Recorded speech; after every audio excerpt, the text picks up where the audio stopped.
You came back. Good. Pull up a chair and try not to make a sound. This is the last whisper. There was one rule in that apartment building, and the older tenants said it like they were talking about the weather. Never answer the fourth knock. 3 knocks at your door meant nothing. Old pipes, a drunk neighbor, kids messing around in the hall. But when the 4th knock came, something else was standing outside. And once a man opened that door, his home began filling up with pieces of a life he had never lived. A woman's toothbrush, a child's drawing, family photos he had never taken. Then one night, the thing stopped leaving clues. It invited him inside for good. Mason Reed was the kind of man people barely noticed. He worked night maintenance in an old brick apartment building in Milwaukee, spoke only when necessary, and lived alone in Unit 3C with a coffee maker that rattled louder than the radiator. His life was small, predictable, and quiet enough to survive in. That was exactly why he knew something had changed the first time he heard the knocking. It came at 3:14 in the morning. 3 slow knocks, a pause, then one more. The first 3 sounded normal. The 4th one sounded wrong. It was not louder. It was not softer. It sounded like it had reached the door from somewhere a human hand should never be able to reach. Mason opened the door that first night and found no one there. The hallway was empty. No footsteps. No stairwell door. No elevator noise, just weak yellow light and the smell of cold concrete. At the far end of the hall, apartment 3F stood dark and vacant, exactly the way it had been for months. He locked his door and went back to bed. The second night, the knocks came again at exactly 3:14. 3, pause, 1. This time he looked through the peephole. Nobody. But at the far end of the hallway, 3F was open. Mason knew he had locked that unit himself after checking the pipes 2 days earlier. Now warm amber light spilled through the doorway, and for one brief second he saw the outline of someone crossing the room inside. It looked like a woman passing by a lamp. He went to check it. By the time he reached the doorway, the light was gone. The apartment was empty again. Bare walls, stripped floor, dust. A closet door hanging slightly open. The next morning, Mason found a pink toothbrush in his bathroom cup beside his own. It looked used. The bristles were bent. A long, dark hair was wound around the handle. Mason lived alone. He threw it away before work. When he came home that night, it was back in the cup. The same toothbrush, the same hair. Over the next week, more things appeared. A second coffee mug in the sink, a woman's sweater over the kitchen chair, a grocery list in unfamiliar handwriting that read, milk, oranges, cereal, light bulbs, call mom. Then came the photograph. It was lying face down on his kitchen table when he woke up after a double shift. In the picture, Mason stood on a porch in bright summer light, with his arm around a woman in a yellow dress. A little girl with pigtails was wrapped around his leg and grinning at the camera. Across the bottom, in faded handwriting, were 3 words: first house, finally. Mason had never seen the woman in his life. He had never seen the child, and yet something about the picture made his chest tighten. Not because he recognized them, but because he felt like he should have.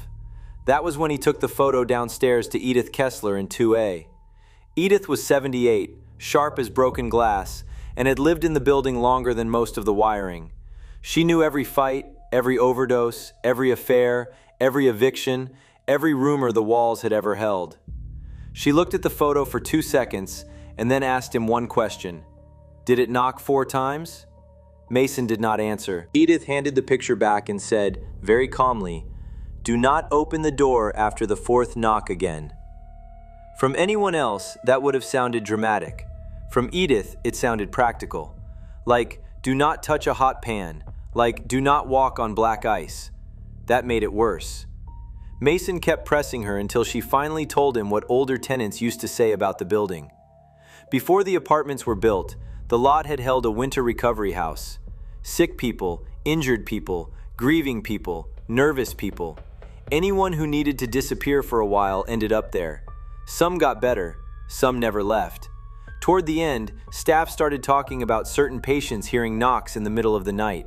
3 first, then 1 more. The ones who ignored it stayed themselves. The ones who answered it began seeing another life, a better one, a cleaner one, A version of the world with fewer regrets, fewer funerals, fewer mistakes. Some saw the child they never had. Some saw a marriage that had not failed. Some saw the parent they had buried years before, alive and smiling in the kitchen. At first it came in small pieces, then it came all at once, and after that, the person was never really present again. Edith said the thing behind the door did not force itself into anyone's life. It waited. It built exactly what the victim wanted most. Then it let the victim invite it in. Mason laughed once, but there was no humor in it. He changed his lock that same day. He shoved a chair under the knob. He left the television on at night so the apartment would never be truly quiet. It did not matter. At 3:14, the knocks kept coming. 3. Pause. 1. His apartment kept changing. A pair of little winter boots appeared by the front mat. A child's drawing turned up on the refrigerator in red crayon. A stick figure man, a dark-haired woman, a little girl between them, and a square gray apartment building under a sky full of snowflakes. Across the top, in shaky letters, were 4 words: "Dad, come home early." His phone started holding evidence of days he had never lived. A 10-second video of a little girl on a swing yelling, "Watch me, Daddy!" A photo of school art projects spread across his kitchen table. A voicemail from an unknown woman saying, "Mason, grab cough syrup on the way home. Ellie fell asleep on the couch."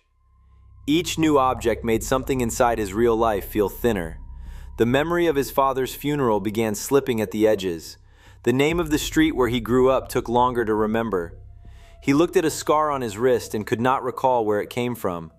That was when he understood the real danger. The false life was not just appearing around him, it was gaining weight, and his actual life was losing it. Then the dream started.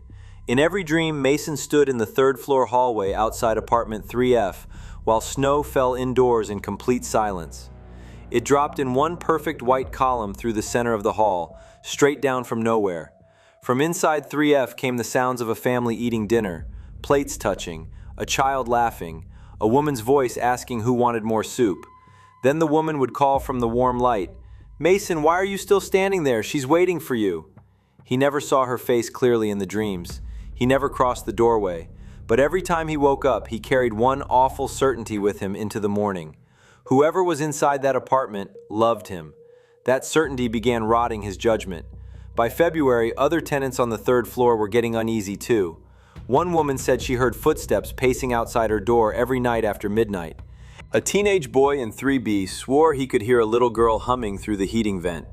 A guy in 3D claimed his bathroom mirror kept showing the hallway behind him, even when he was standing in the kitchen. Mason went down to the basement to inspect the vents and found something that tightened every muscle in his body. Behind one old grill, the dust had been disturbed from the inside, not scratched, pressed, as if a human face had leaned against the mesh and stayed there long enough to leave the shape of a forehead, nose, and open mouth in the gray film. That night, Mason made the decision that ruined everything. He stayed awake on purpose. At 3:14, the knocks came. 3. Pause. 1. He walked to the door and looked through the peephole. A little girl stood outside. She wore a blue winter coat, one mitten, wet eyes, pale cheeks. She looked about 6 years old. She whispered one word, "Daddy?" Mason went so still it hurt. The girl raised her hand and knocked once more. The sound hit the door, but Mason felt it in his teeth. He opened it. The hallway was empty. Then a child laughed behind him. He turned and saw warm lamplight spilling across his living room. A cartoon was playing softly on the television. Little socks were lying on the rug. A woman's purse sat on the arm of the sofa. The apartment smelled like laundry soap, tomato soup, and that dense human warmth only real homes have. Then the woman from the photograph stepped out of the kitchen. She looked at him with total familiarity. Not curiosity, not caution. Years of love sat in her face. "There you are," she said. "Ellie kept asking where you went." Mason did not scream. He did not run. That was the real trap. He wanted to stay. The place felt more complete than any room he had ever lived in. The air felt thick with history. Above the couch hung family photos he had never taken, but somehow felt he remembered taking. Christmas mornings, backyard birthdays, beach trips, a first bike, a school concert, a hospital room, a front porch in summer.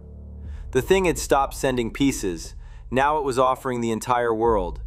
The woman told him her name was Lena. Ellie climbed into his lap like she had done it 1,000 times before. The child was warm, solid, breathing. Her hair smelled faintly like apple shampoo. She held his wrist with total trust. That should have settled everything. Instead, one tiny detail shattered the spell. Snow was falling outside the living room window. It was February, so that should have looked normal. It didn't. Every flake was floating upward. Mason stared at it. Lena kept talking. Ellie held onto his arm. Then somewhere down the hallway inside the apartment, a door knocked on its own. 3 times. Pause. 1. Mason looked toward the sound and saw the bathroom mirror from across the room. Something was standing inside it, tall, thin, folded wrong at the shoulders. Its skin looked like wet paper stretched over a shape that kept changing underneath. Its face had no real features except the mouth, and the mouth was smiling, not with its own teeth, with human teeth, different sizes, different colors, too many of them. Lena touched his arm and said very softly, "Don't look at it." That sentence told him the truth. She knew it was there. She had always known. And whatever she was, she belonged to the room with it. Mason stood so fast Ellie slid from his lap and hit the carpet. She burst into tears. Lena's face changed instantly. Not grief, not fear, fury. The lights dimmed. The hallway beyond the bathroom stretched longer than his apartment should ever have been. Door after door appeared in the dark, each painted a different color, each marked with small, familiar details. A holiday wreath, a grocery bag, a child's sticker letters, men's work boots, family photos, lives. Not one fake household, hundreds of them. That was the real shape of the trap. The thing was not creating one dream family for one lonely man. It was collecting entire unreal lives and waiting for people to choose the one they wanted badly enough to disappear into it. Mason ran into the real hallway and slammed his actual apartment door behind him.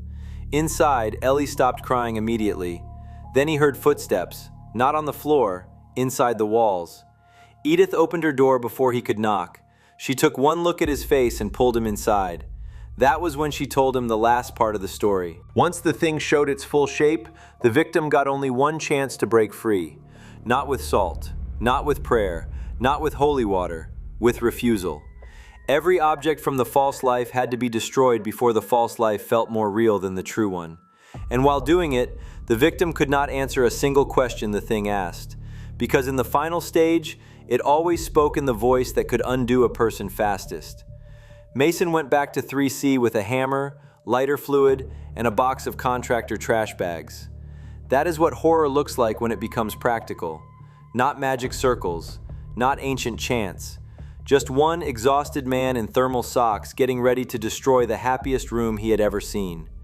The apartment was waiting exactly as he left it. Lena stood in the kitchen doorway. Ellie sat on the rug with crayons. The thing watched from the bathroom mirror without blinking. Mason said nothing. He started with the photographs. Glass shattered. Frames splintered. Ellie began sobbing and begging him to stop. Lena screamed his name, then cursed him, then pleaded, then softened her voice, then sounded like a frightened child, then sounded like a nurse, then sounded like his dead father, and finally sounded exactly like Mason himself, asking what kind of man destroys his own family with his own hands. Mason kept going. He ripped the drawings off the refrigerator. He smashed the mugs. He tore blankets, clothes, toys, and books into a heap in the middle of the living room. The apartment fought back. The walls flexed like lungs. The ceiling bulged downward as if something huge was moving above the plaster. The mirror filled with faces pressing outward, every single one wearing Mason's eyes. Still, he kept going. When he drenched the pile in lighter fluid, Lena finally stopped pretending. Her face went completely blank. Then her jaw opened far wider than a human jaw could open, and the room filled with a wet clicking sound like teeth knocking together in a dark glass. Mason lit the match. The fire caught fast. For one horrible second, everything still looked real enough to break his heart. Then the truth came through. The family photos curled black and turned blank. The toys split open and spilled gray dust and long, damp strands of hair. The couch collapsed as if nothing had ever really been inside it. Lena's skin peeled in strips and revealed more faces underneath, all unfinished, all moving slightly out of time with one another. Ellie opened her mouth to scream, and moths poured out. Then the thing in the mirror struck the glass from the inside. 1 hit, 2, 3, pause, 1. The mirror exploded. A shape rushed through the shards in a blast of cold air and furnace dust. Tall as a doorway, thin as hunger, arms too long, joints bending where no joint should have been. Its mouth flashed with all those human teeth. The rest of its body dragged behind it in strips, like it had not yet decided what shape to keep. Mason swung the hammer into its face. The impact felt wrong, like hitting a closet full of wet clothes, but it staggered. That was enough. Fire climbed the curtains. Smoke rolled across the ceiling. The creature folded backward into the burning room, not running, not retreating, just gathering in around the flames the way a spider curls inward when it dies. And from inside the fire, it finally spoke clearly. There is always another door. The building fire was contained before dawn. 2 units were destroyed, 3 more were damaged by smoke. Officials blamed bad wiring, old insulation, and tenant negligence. Officials always do. Edith died in her sleep that spring. Mason moved out before the month ended. That should have been the end. It wasn't. In June, he woke in a roadside motel 2 states away at exactly 3:14. 3 knocks hit the bathroom door. Pause. 1. A week later, he found a child's barrette in the cup holder of his truck. Then at a stoplight, he glanced into the rearview mirror and saw someone in the back seat. A little girl in a blue coat, one mitten, smiling. By autumn, Mason understood the truth in full. The building had never been the source. It had only been a feeding ground. The 4th knock was never tied to one address. It followed people with enough grief in them to answer. That winter, he rented a cabin so far out of town that headlights looked unnatural on the road. He covered every mirror, turned every screen face down, and slept with the lights on. It did not matter. At 3:14, the knocks still came, sometimes from the front door, sometimes from a closet, sometimes from directly beneath the bed. He never opened again. But every year, the voices on the other side sounded warmer, calmer, more patient. A wife who did not exist asked him to come inside before the soup got cold. A daughter he had never raised asked for one more bedtime story. A home he had never earned waited just beyond the wood and paint. Mason resisted. He kept resisting. But resistance is not comfort. Resistance is just another room where a person sits alone in the dark, hearing exactly what would heal him, knowing the cure is the trap. That is where the story settles in and stays ugly. He saw the lie. He burned it down. He escaped the room. And still the thing left with him. So the ending lands on one cold question that does not go away after the video is over. When the 4th knock finally comes for someone exhausted, grieving, and one bad night away from opening the door, how long can that person honestly hold out?